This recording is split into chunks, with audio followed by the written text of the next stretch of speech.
in 2009 from Western Michigan University with a bachelor's degree in science, in earth science, and a minor in Spanish. Ashley met her husband in 2007, Jake, while working at a flower production greenhouse in Kalamazoo, Michigan. Together with her husband, Ashley has spent time in Argentina, where they attended the Mama Roja Sustainable Living Institute and developed their knowledge about organic gardening, seed saving, adobe building, and many other sustainable practices. Some of you might be pleased to know that they lived for 3 months in Ecuador, volunteering with the Plana Drum Foundation. The primary focus of their project was the reforestation and recovery of highly damaged and fragile dry tropical ecosystem.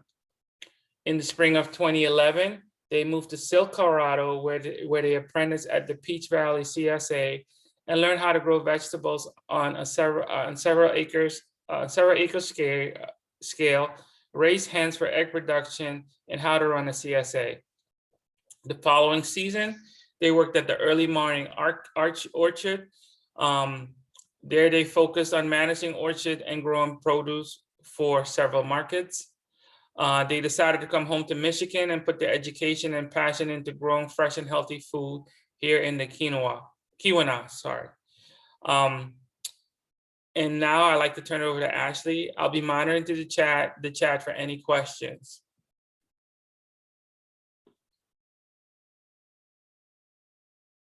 So Ashley, the floor is yours. Okay. So hi, I'm Ashley. Thank you for inviting me to speak. I'm pleased to be here. So yeah, he kind of gave our background of the last few years, what we've been doing, and really what got us into deciding to farm. It's always kind of I feel an interesting question and a little bit difficult to answer, because it wasn't just, you know, boom, we know what we want to do. We went to, after college, we weren't really sure what to do with our lives. So we decided to travel. And yeah, we went to South America, and that's where we first really experienced some self-sufficient type living. And we found that just so different from how we grew up, and it really, you know, opened our eyes to how things can be and how you can do just small things to help take care of yourself and not be as reliant on I don't know, other people and systems.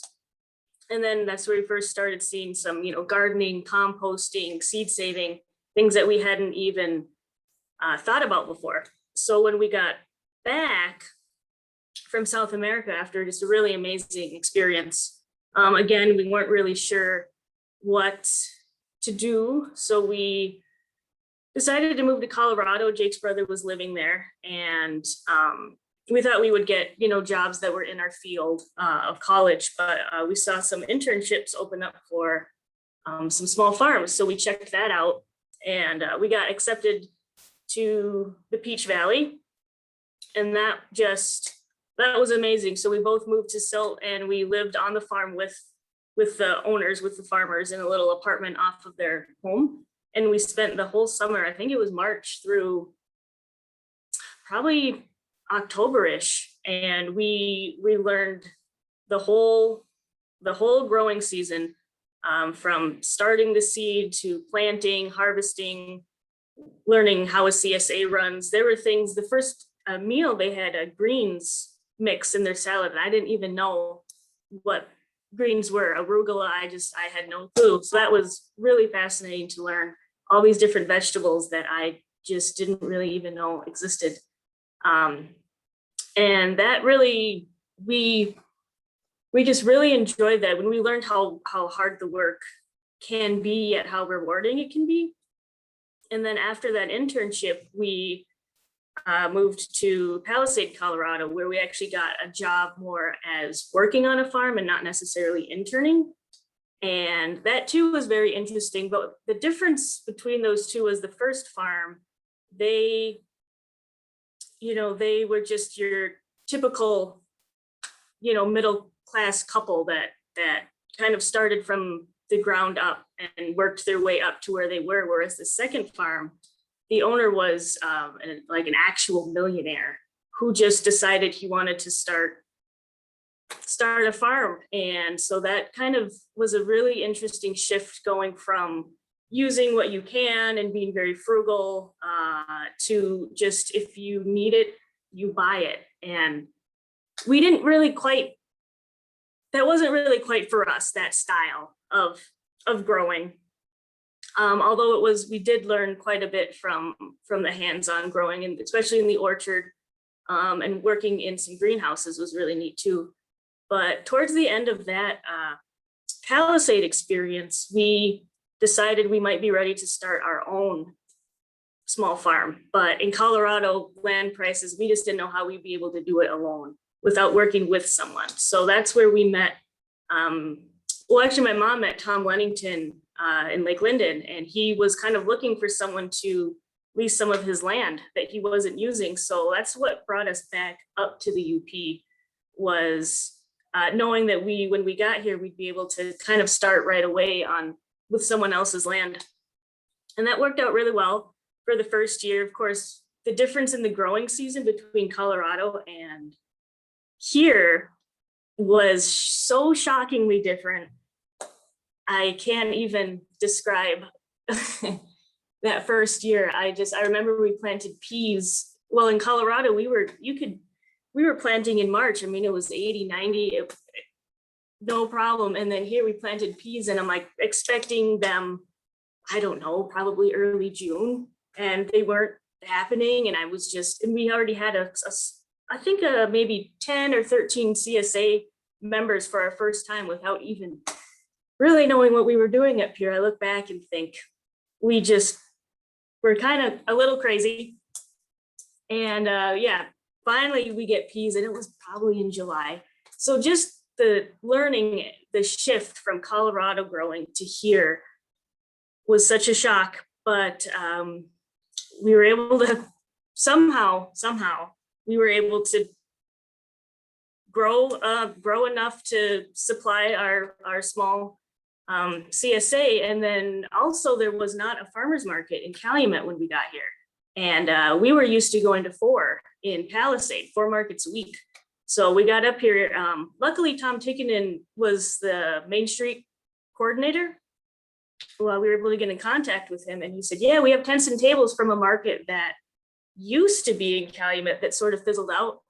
So we threw up a tent and table on the corner of 5th and Portland and sold the small amounts of vegetables we could bring. And it was I don't want to say discouraging, because there was no advertising, there was no market. So it was just us on the corner, I always say. And some folks, I often say, would cross the street to avoid us. And they just didn't know what we were doing. So, but we were consistent. We still went every Saturday. I think we were doing 10 to 2 at the time, or maybe 9 to 1, and we just kept at it. And because we wanted it to work. We wanted this growing up here to work, and it was working. And we had so much help and support from the community. So being from here, some teachers I ran into that were like, here, well, talk to this person, or let me give you this tool that I don't need anymore. We had so much help, so much community support. So that's what kept us going, even though slightly discouraging to just be on the corner there for a few years. But from time to time, we'd get a few other folks that would, pop over and set up a booth. And then finally, I think it's been 4 or 5 years that Leah Polzine became the Main Street director. And we started working with her, and we're like, okay, how can we turn this, you guys on the corner, into an actual market? And that has progressed over the last few years. Whereas we just had our opener yesterday, and going from, one vendor probably eight years ago now to, I think we had 20 vendors yesterday with more to come.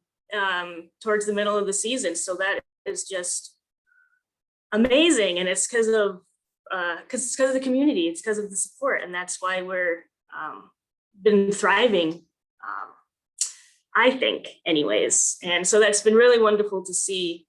But yeah, so that's kind of how we got started up here, why we came up here, land prices. We were able to get a land contract for our own property,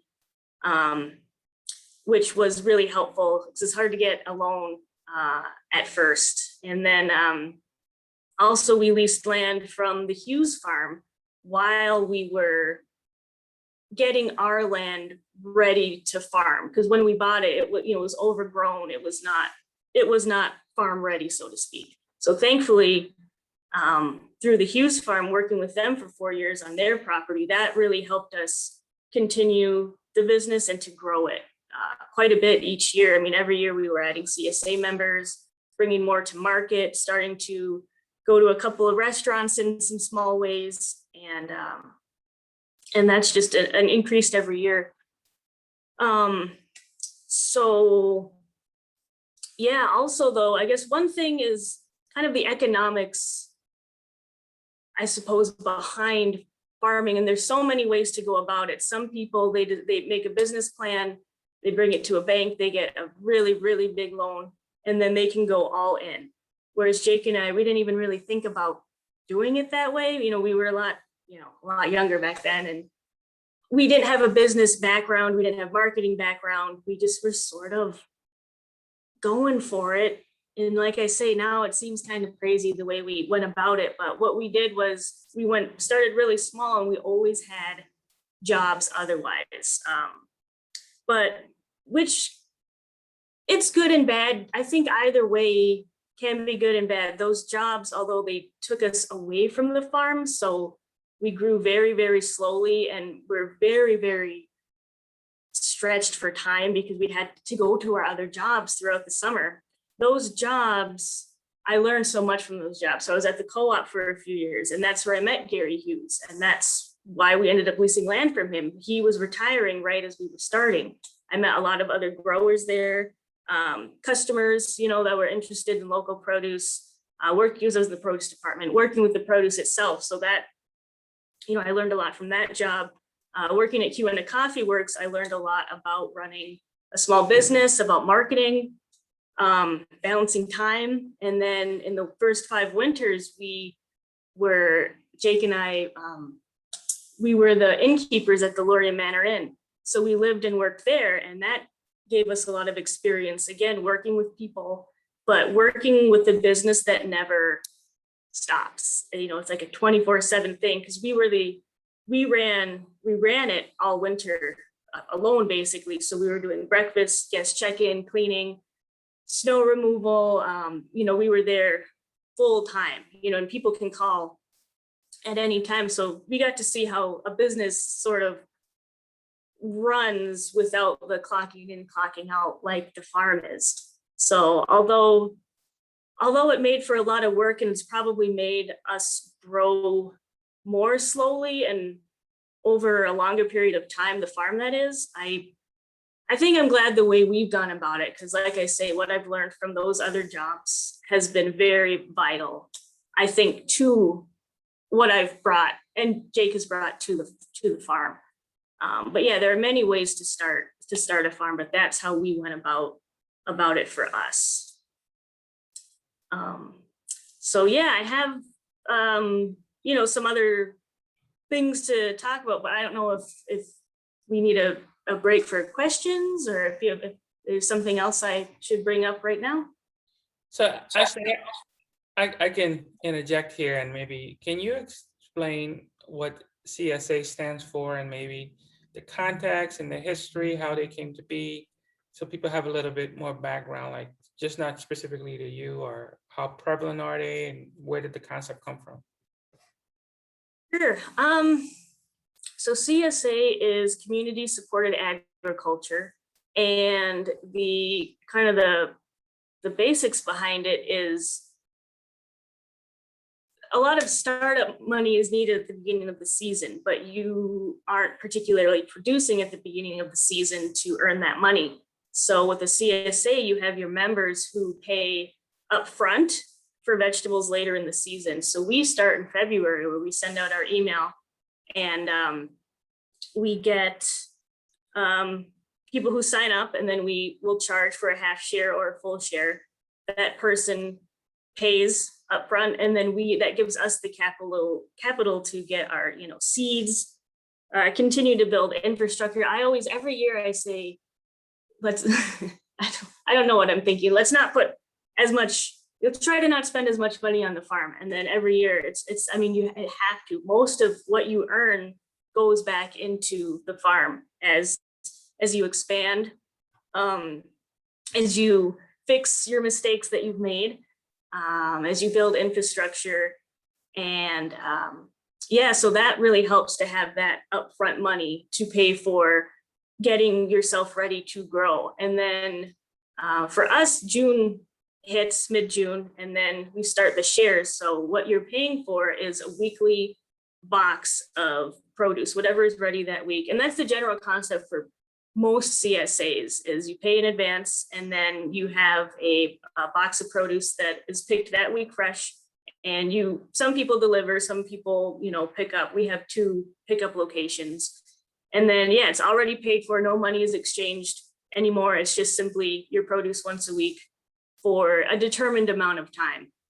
And some places it's different. Some places you go to the farm and they have it set up kind of like a market, and you get to choose what you want. So there are small differences between the CSAs. There are different ways to go about it, but ours is we package it and box it for you. It's not necessarily a choice. It's what is ready is what you're getting.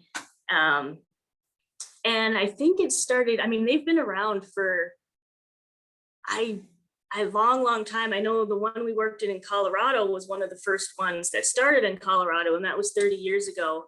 But I know it goes back even further to more of a cooperative growing, where folks would bring, I think, kind of their, and I don't know the exact history behind it, but bring their small gardens together and then try to disperse that food to families, and then get paid for that food. So the history is more, I'm sure, more complex than I realize.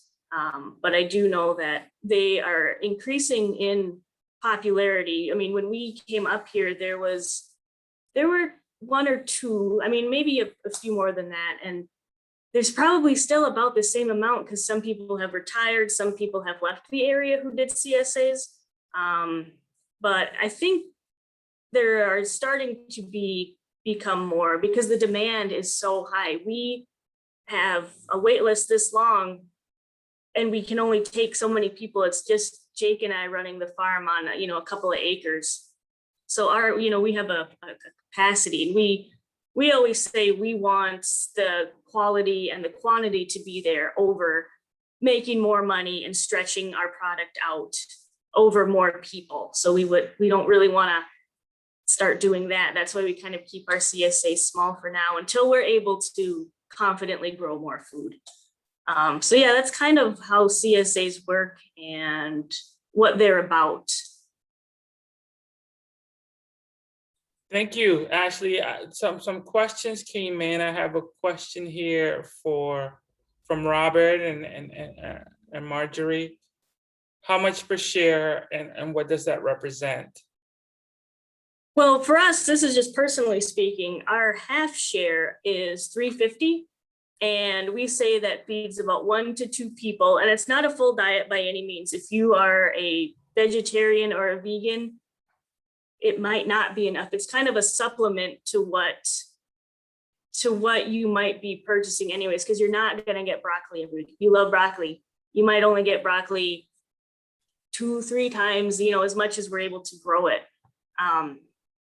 But yeah, that $3.50 then would get broken down into, we say 17 to 18 weeks. We always try for 18, but we're not always able to, depending on how the season goes, we're not always able to get that 18th week in. And then we do a full share as well. And that we kind of feel is, 2, 3, maybe 4 people, depending on your vegetable consumption, and that is $4.75 for a full share, and the same amount you get, both the half and the full you get every week. Some people will take a full share, some models where you get a share every other week, but ours is still every week. Okay, thank you, Ashley. I like to alternate between reading some of the questions in the chat, or if there's someone who wants to ask a question live, can you please just use the raise the hand function and I'll get to you. If not, I'm going to continue with the questions in the chat.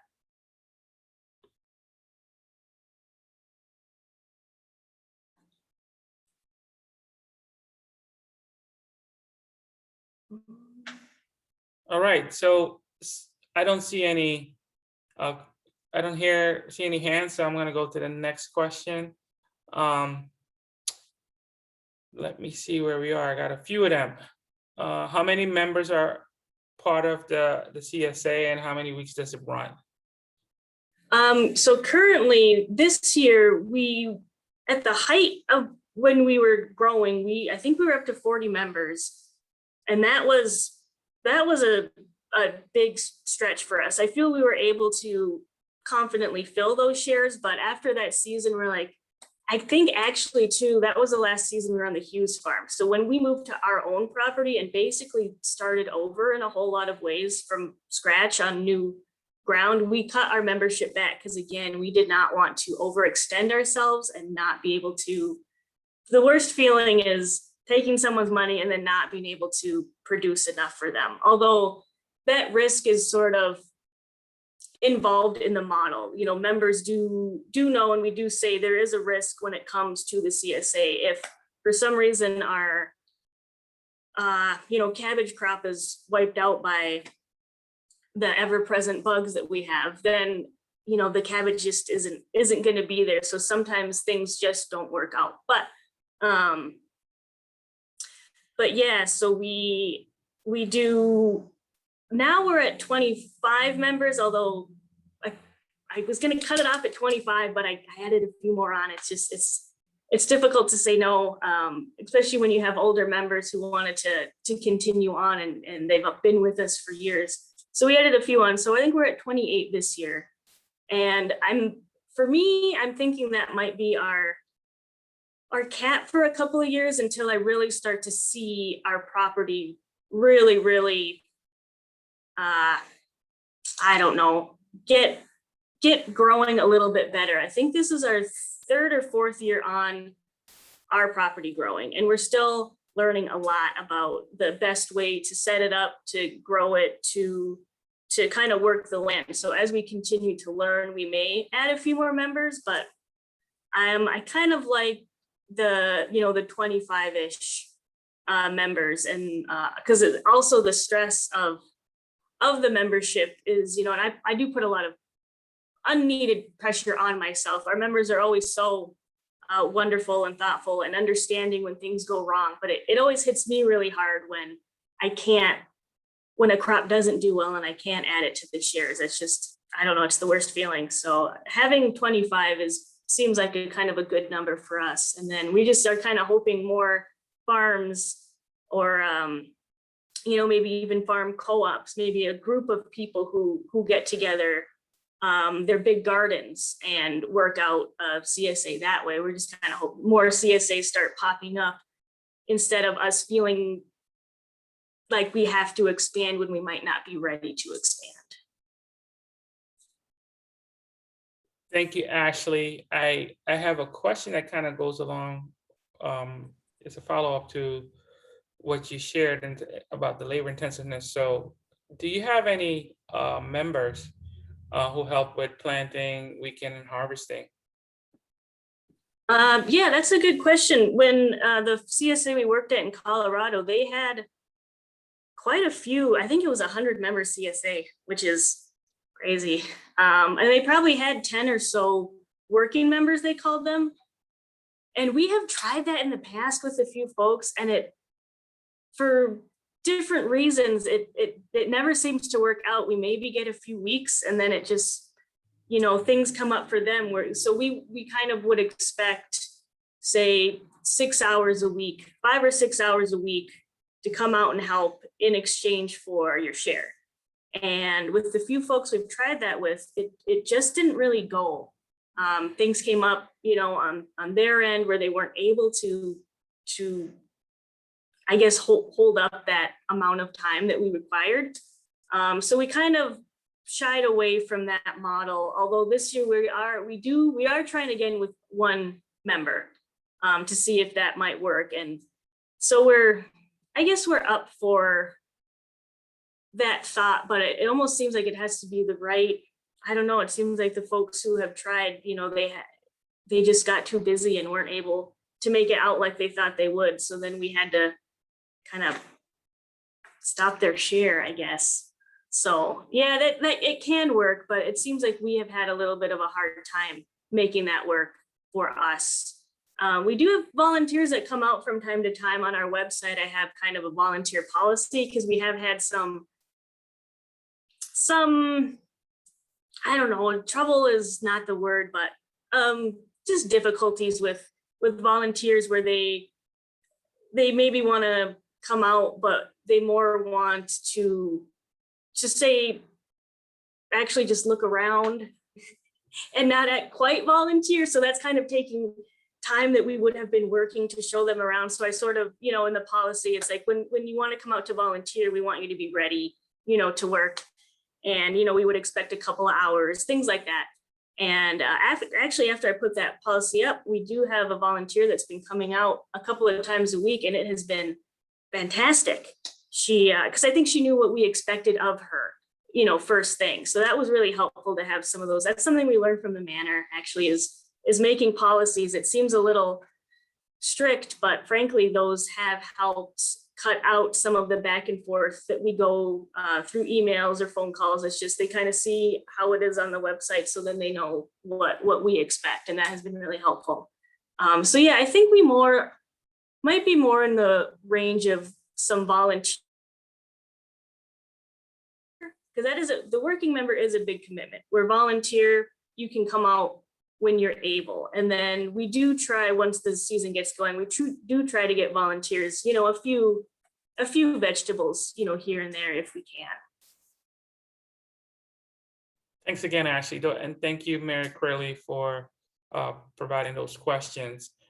The next question I have is from Miriam Pickens. The question she has: do you have trees and perennials, herbs, flowers along with your annual crops?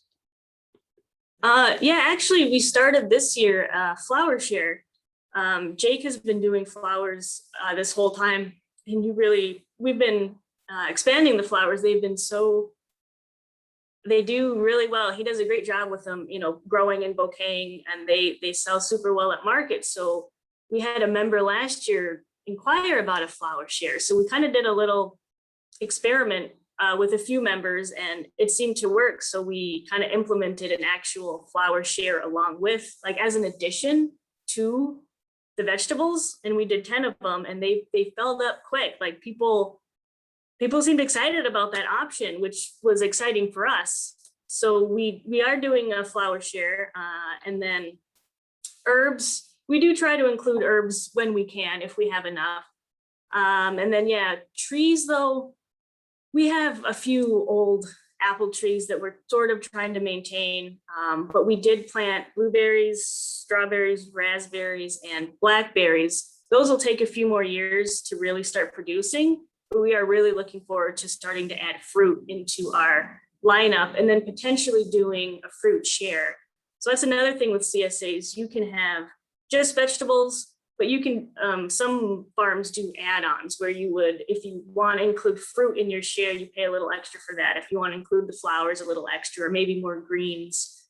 So yeah, hopefully in a couple of years, we'll start having a good amount of fruit, but that takes some time, unfortunately, to get those established and growing.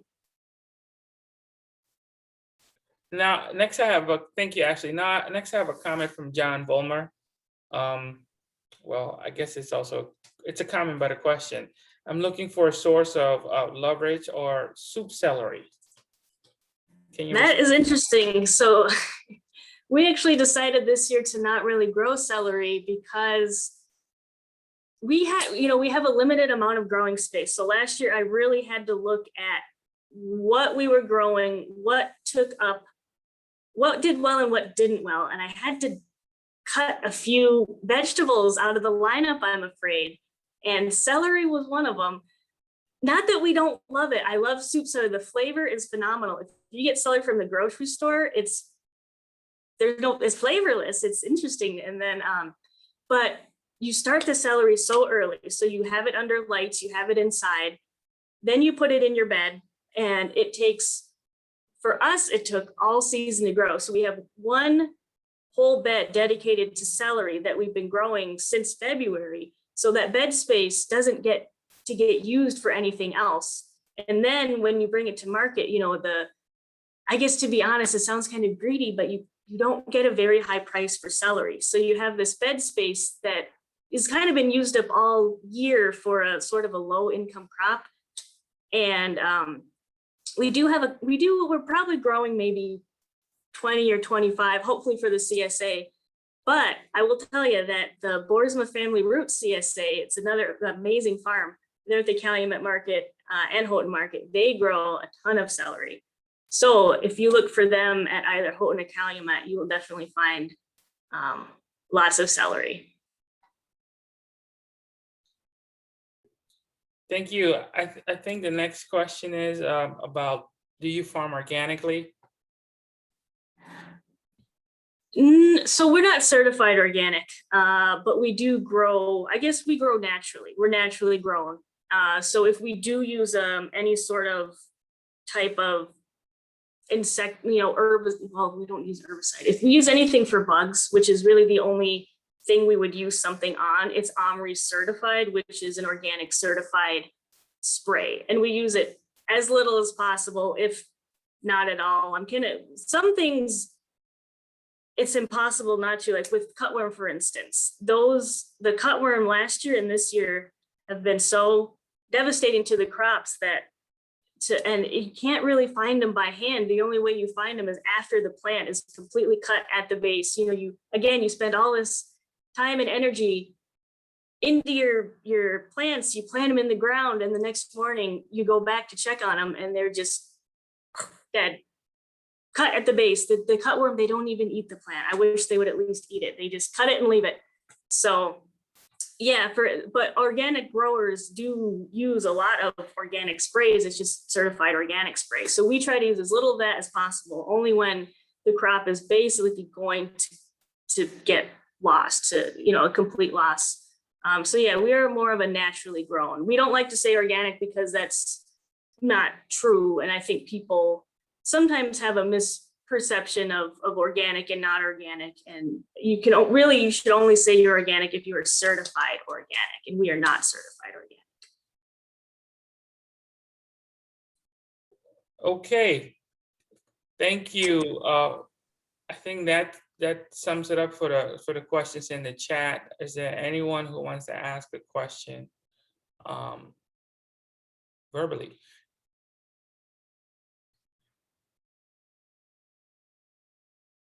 Okay. All right, Ashley, is there anything you want to transition to? Yeah, I guess a little bit about the demand locally, which has been, I kind of mentioned earlier, just ever increasing. We cannot grow enough, and it seems like the other farmers as well. Like we do need more growers up here, and that's such an amazing problem to have, that you folks and the community is so wanting of local produce and interested in that we just can't really keep up. At market yesterday, we brought what we could, but it just wasn't enough to satisfy all the customers. And same with the CSA, we can't do enough shares for everyone that wants one. So there's definitely room for more growers up here, even if it's just something that you do in your home yard. If you are able to grow, maybe you want to start with a small container garden where you just do some herbs or a few cherry tomatoes. But yeah, because we definitely encourage people to to grow their own as well. We certainly do not, we want people to, buy from us, but we definitely would encourage folks to try their own as well. And then maybe if your garden is missing something or something to do as well, then you would come visit our stand for what you need other than what you're growing. Although some folks, don't have maybe a yard, or you're in an apartment or something like that, where it's a little more difficult to start a garden. But, even planting a few berry trees or a couple of apple trees, turning your yard into sort of just a kind of a food landscape is what some folks are getting into. I think it's becoming a little bit more popular and available, and it's it can be a little bit difficult. I mean, getting into farming full time, it is a challenge, and there are days where it can be really hard, but I think every job has its ups and downs too. So to be completely honest, I mean, farming is not it has its challenges, and emotional, physical. There are a lot of things that come along with it too that I didn't really know about when I was working for other farmers. I didn't really see how they felt at the end of the day, or the emotions they were going through, or the ups and downs and the pains of losing a crop. I didn't really, and I'm kind of glad I didn't know about that, because I don't know if I would have started, to be honest, because it can be very, physically and emotionally demanding. But again, that is a lot of jobs. And at the end of the day, I'm thankful for what I'm doing. I'm very happy to just walk outside and go into the garden and do what I do. But then I do have to realize that there will be loss, and that's going to be okay. That will happen, and then really great things will happen too. And then also learning to take care of myself and take time away from growing. It can consume you totally. So being able to step back is really important. And again, that's probably with most jobs, being able to step back from your job and kind of take care of yourself when you need to take care of yourself, and then be okay with our members and community.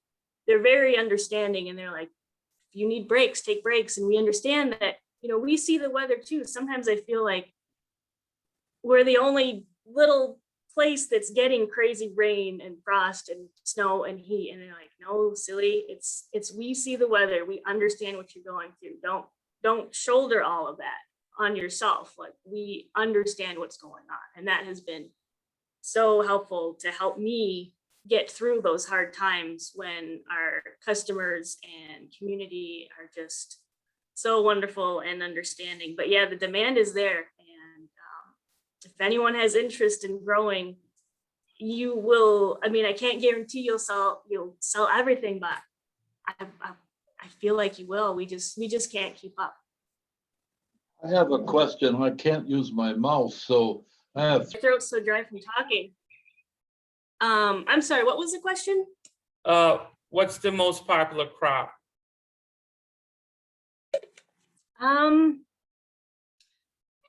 would say our cherry tomatoes are really, really popular. We actually started growing several rows in, we have 3 hoop houses, and we've moved tomatoes into 2 of them because we need, to produce that many. So cherry tomatoes are big.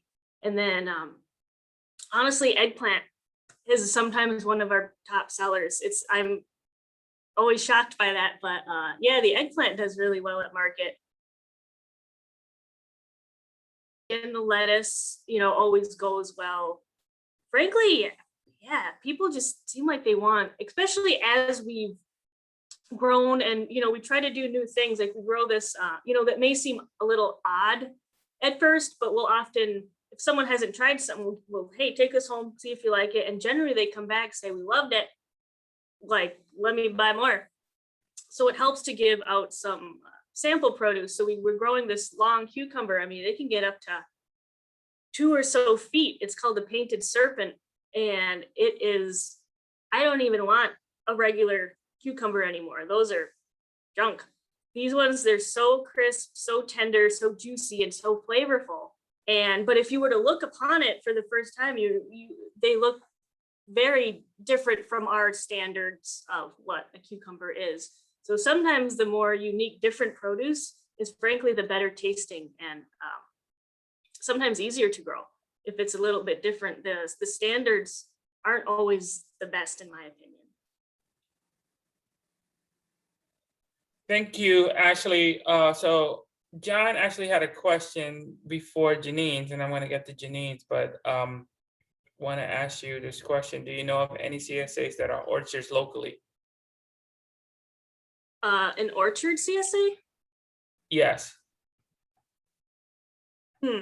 I do not. Most of the CSAs that I know around here, the Boersmas, us, I think Gina Kerr with Whispering Wild has a CSA. She might do a little bit of fruit, but I don't think there's any particular CSAs that focus on orchard fruit. I mean, in Colorado, for instance, that was huge with the peaches, apricots, pears, plums, the tree fruit in Colorado was just amazing. So thankful that we got to work with that and experience that, because here it's not quite as the same. Mhm. So yeah, orcharding, to my knowledge, is not too much of a thing up here that I know of. Okay, thank you. So let me pivot to the next question. And I have a question. I don't know what a hoop house is, but I've ventured that some people might actually have the same question. But Janine's question is, do you have any hoop houses or season extenders for short growing season? So I think that might answer the question, but can you tell us what a hoop house is specifically? Yeah, it's basically an unheated greenhouse. So you have these large metal, well, ours are metal anyways. You can, I think, use PVC, but large metal hoops. Two of our hoop houses, I think, are 23 feet wide by maybe 70 something long. And so you have these big metal hoops and then some purlins that go down the center and the sides to kind of hold the hoops in place. Then you have your anchor boards on the bottom to anchor it into the ground. And then you just throw plastic over the whole thing. And then you have your end walls and then 2 doors on either side, because you have to have breathing room, as we found out through many mistakes in your hoop house. And now this year we actually have one side that rolls up. Thank goodness, because last year there was a couple disasters that happened last year due to mistakes that we made and that we have fixed this year. So the sides can roll up, and that really helps because it can get flaming hot in there. You can stand back from the door and just feel this just inferno. It's crazy how much heat those hoop houses can trap. So really having airflow is key in the heat of the summer. And then, yeah, you can, as soon as the snow melts, we try to get that plastic up, get that soil warming up, and then into the fall and further on, you can keep going as well. The only thing with the hoop house is the snow load. So if you're going to have a year-round hoop house, you're going to want to have a lot stronger infrastructure for when that snow falls. So we always take ours down because ours are not strong enough to hold snow. So that's a hoop house, and yeah, we have 3 of them. One of them is pretty dang big, and it's a little more fancy, I'd say, because we bought it used from Wintergreen Farm, who unfortunately left the area a few years ago. So we bought theirs. I think it's maybe 30 feet wide by 96 long. So it's a pretty big one. And they can get a lot bigger. And there are grants. There's an NRCS grant where you can get hoop houses or greenhouses through that grant. We haven't that road yet. We may in the future, but again, it seems like it was one of those things where you need to have some of that money up front, and it can be costly, and then you can get reimbursed for it. So having that upfront money it just would be where we decide to put our money. Like last year, we built a grow room. Half of our garage we turned into a grow room because we have to start in February. A lot of things, peppers, eggplant, if we do celery, onions, flowers, and we outgrew our front porch a couple of years ago, growing in our front porch. So we, I say we, but it was Jake, turned and his stepdad turned half our garage into a grow room where we put, you know, some of this garage paneling roof is now clear to let the, you know, winter sun that we get in, you know, sliding door. We have heat in there, so we can start in February, maintain the warmth, and then get those plants out when it's warm enough for them. So that's been really helpful as well.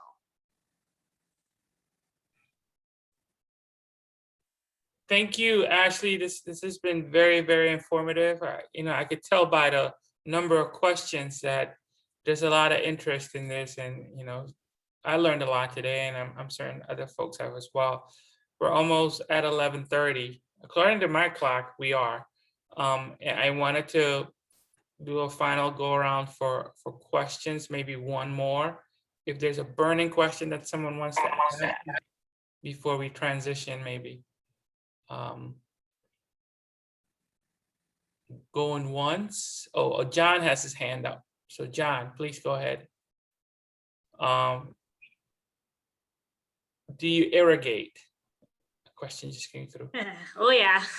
So that's been a bit of something that we've changed over the years. We used to do a lot of drip, and that can be nice. You know, the water should go right to just the plant instead of the overhead where it gets everywhere. But that drip, frankly, we have found it to be more of a huge hassle.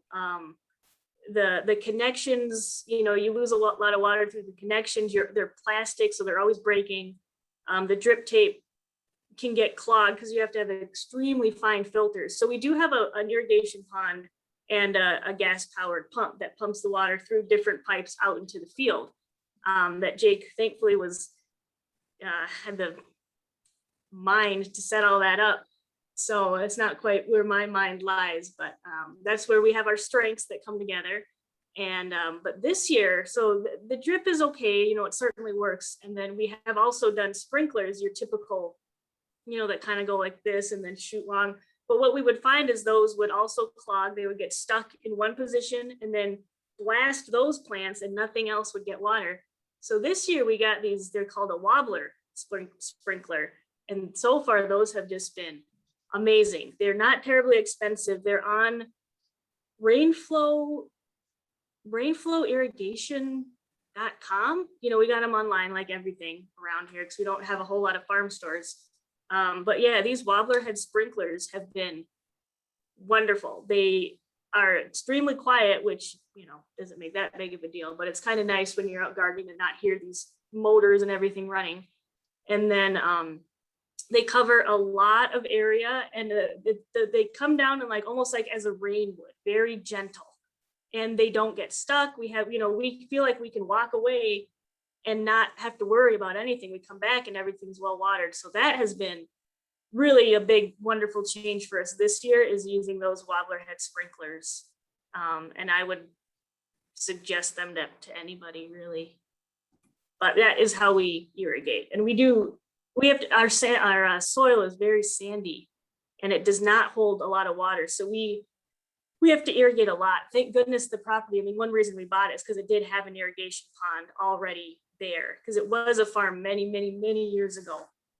So that has been wonderful. Whereas years past, if like recently we had some really dry weather, and normally I would be so freaking out because, you know, our irrigation system before was kind of iffy. But yeah, with these wobblers, it's just like, oh, flip the pump on and don't have to worry. It's been really, really great. Thank you, Ashley. Before we open it up to everyone, because I know it's 11:30 and I want to make sure if people want to leave that they can. So I'm making just point out that I want to announce that July 11th.